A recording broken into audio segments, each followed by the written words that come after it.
به نام خدای نظم، عدد و اندیشه. دانش آموزان عزیز سلام.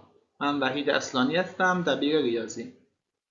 امروز میخوام یک سوال حل کنیم. یک توپ از بالای یک ساختمون رها میشه و هر بار ارتفاعش نصف میشه. بعد از برخورد 4 متر بالا رفته و ارتفاع ساختمون از ما خواسته.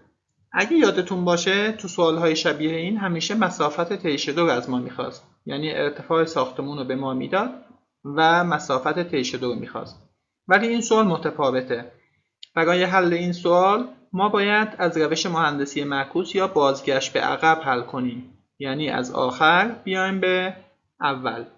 یک شکل ساده براش رسم می‌کنیم. یک ساختمون داریم. یک توپ در ارتفاع باید رها بشه. چون 4 بار به زمین برخورد کرده شکلش رو رسم می‌کنیم. بار اول، دوم، سوم و 4. تنها سرنخی که ما داریم اینه که بعد از برخورد 4 3 متر بالا رفته. یعنی قبلش توپ توی ارتفاع 6 متری بوده. 6 متر بالا رفته بوده، بعد 6 متر پایین اومده.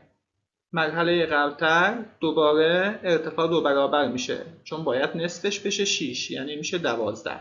مرحله قبلترش میشه 24 و ارتفاع ساختمون باز 2 برابر 24 میشه 48. در نتیجه ارتفاع ساختمون 48 متره. حالا دست به قلم بشید و سعی کنید خودتون این سوال رو حل کنید تا به مهارت کافی برسید. موفق باشید. خدا نگهدار.